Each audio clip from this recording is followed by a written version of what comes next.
E o investidor do São Paulo que sumiu e não ajudou nos pagamentos do Galopo. No vídeo de hoje eu explico essa história e trago também as indefinições de nossa equipe para o ano que vem. Eu sou o Léo Lemos, quer ficar bem informado? Fique aqui comigo que vou te falar tudo sobre o dia a dia do nosso tricolor. Olha só, hein? Antes de mais nada, já vai se inscrevendo aí, ative essas notificações para poder dar aquela fortalecida em nosso canal. Então, torcedor tricolor, que história é essa que o investidor que ia pagar pelo argentino Galopo sumiu? Eu, particularmente, desde o início, sempre achei muito estranha, muito esquisita toda essa negociação. E sempre falei que achava que quem ia pagar os 32 milhões pelo argentino seria o São Paulo. Então, pois bem, surgiu essa bomba ontem, que o investidor sumiu, que não pagou nada, mas de acordo com o Arnaldo Ribeiro, esse investidor nunca existiu. Na realidade, o que existe é uma empresa que está captando recursos para aquela SPFC Play, que é o canal de streaming do São Paulo. Então essa empresa está captando recursos, patrocinadores, e esses valores serão repassados para o São Paulo. Com esse valor, o São Paulo pagará o Galopo. Só porque essa história aí de investidor, pode esquecer. São Paulo nunca teve lá um árabe, alguém para colocar dinheiro no São Paulo. Só uma coisa aqui, vale lembrar que essa empresa já está trabalhando, já está captando recursos e os pagamentos juntos ao Banfield pela contratação do Galopo, eles estão todos em dia. Então, até o momento, o que o São Paulo deveria fazer, está fazendo com relação aos pagamentos do argentino Galopo. Agora, mudando de assunto aqui, eu quero falar sobre o Campeonato Brasileiro. Após o fechamento da rodada, o São Paulo ele caiu para a 12ª posição, com os mesmos 40 pontos que tinha antes da derrota para o Botafogo. Só que agora a distância para o 8º colocado, que é o América Mineiro, ela está novamente em 5 pontos.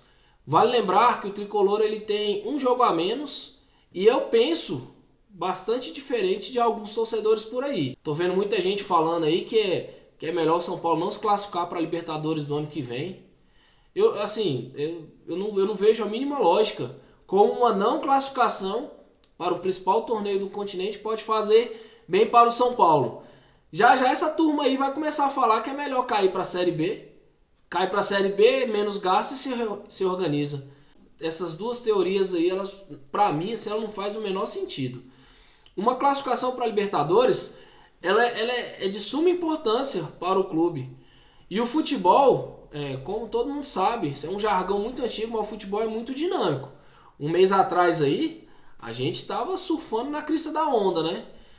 Classificado para a final, já podia conseguir a classificação direto para a Libertadores. Então a gente não pode cair nessa conversa fiada de que se a gente classificar para a Libertadores no ano que vem com esse time, a gente vai ser chacota. Então, para pensar, tem que pensar na questão que pode muita coisa mudar desse ano para o ano que vem. E para você ter uma ideia, esse ano nossa equipe ela competiu. Infelizmente, por vários fatores, a gente pode colocar um pouco na conta do Rogério, um pouco na conta dos jogadores, uma parcela bem grande na diretoria, a gente não conseguiu ser campeão. Porque a gente pegou, nas duas decisões, duas equipes muito mais organizadas que as nossas, que é o Palmeiras e o Del Valle. Questão de organização não tem nem comparação. E na Copa do Brasil a gente chegou na semifinal e pegamos um Flamengo com um time muito mais forte. Não tem nem comparação o elenco do Flamengo com o nosso. Então, da minha posição aqui, eu continuo torcendo para que essa classificação para a Libertadores venha e que no ano que vem a gente consiga, além de competir, porque a gente já conseguiu bastante esse ano, os títulos possam vir para o Morumbi. Falando em equipe competitiva, o Belmonte ele teve que responder algumas perguntas, né? Porque o Rogério, em toda a coletiva, ele tá cutucando, né? O pessoal tá falando assim, o Rogério tá chorando, o Rogério tá reclamando, mas ali o Rogério não é burro, vocês sabem disso. Ele tá colocando o dedo na ferida dos nossos dirigentes. Toda vez que ele fala ali que não sabe se fica, porque não sabe se o São Paulo vai conseguir brigar por alguma coisa no ano que vem, ele tá cobrando a diretoria para ter uma equipe mais equilibrada. Na última coletiva mesmo o Rogério falou que tem a quantidade de jogadores suficientes no elenco, que o que falta é um maior equilíbrio. Ou seja, O São Paulo tem muitos jogadores para uma posição e para outra posição ele não tem esses jogadores. Aí o Belmonte, o que ele fez? Ele na entrevista ele fez questão de falar que a gente tem uma equipe competitiva, isso é fato, e que no ano que vem seremos ainda mais competitivos.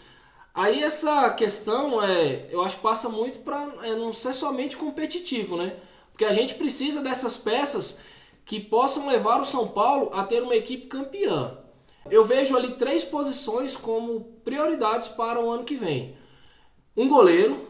Esse goleiro ele tem que ser aquele cara indiscutível, um camisa 1. São Paulo tem que buscar esse cara no mercado. Um jogador de meio campo. Aquele cara que tem uma boa finalização, consiga armar a equipe. Basta ver esse último jogo contra o Botafogo. Quando o Nestor e o Luciano eles estão mal, quando eles não estão inspirados, nossa equipe ela não tem nenhuma criatividade. E fica refém daquela jogada lá de cruzamento. Tanto que o pessoal fala assim, o São Paulo não tem tática. O São Paulo não está treinado. Mas é porque o nosso jogo ele é baseado demais nesses 2 jogadores, Nestor e Luciano. Quando eles estão mal, a gente só tem esse recurso do cruzamento. E normalmente os cruzamentos são muito mal feitos à área, né? Você pega o exemplo do Wellington, que chega 15 vezes na linha de fundo e não acerta um cruzamento. Então o meio campista ali com essa qualidade de finalização, aquele cara que consegue quebrar a última linha ali, ter aquele último passe, ele será fundamental para a nossa equipe no ano que vem. E a terceira carência em nossa equipe é o cara que joga aberto pelas pontas. Aquele que tem o drible, aquele 1 contra 1. A gente consegue muitas vezes chegar no mano a mano. Mas aí quem tá com a bola? É o Igor Vinícius pela direita, é o Patrick, é o Wellington, é o Nestor pela esquerda. Aí realmente complica demais. Como é que a gente vai conseguir evoluir essas jogadas com jogadores que não têm essas características?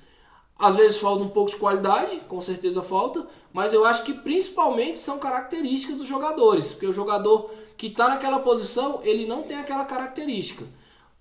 Para você ver, Patrick ou Nestor, como que eles vão levar vantagem pelas pontas?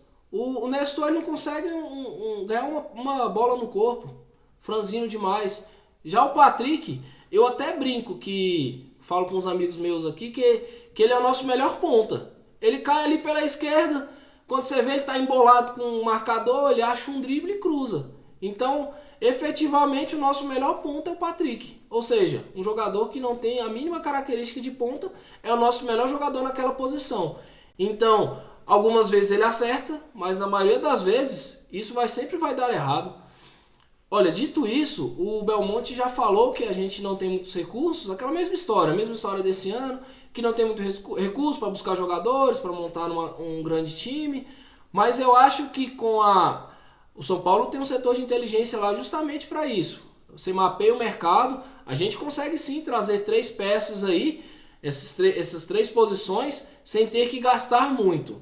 Outra coisa que eu acho que está atrapalhando demais o nosso planejamento para o ano que vem são essas indefinições. A gente não sabe se o São Paulo vai jogar a Libertadores ou a Sul-Americana no ano que vem. A gente não sabe nem se o técnico fica, se o Rogério fica ou não. Isso traz muito desconforto, tanto para a diretoria como para nossos torcedores. E além disso, ainda tem vários jogadores que estão em final de contrato. A gente não sabe quem fica, a gente não sabe quem vai, porque no momento, aparentemente, as renovações estão todas congeladas. Assim, eu acho que alguns jogadores não devem ficar, como o Léo, que tem propostas, já deveria ter saído no meio do ano, mas resolveu ficar por causa da carência no nosso elenco, então ele deve ser vendido.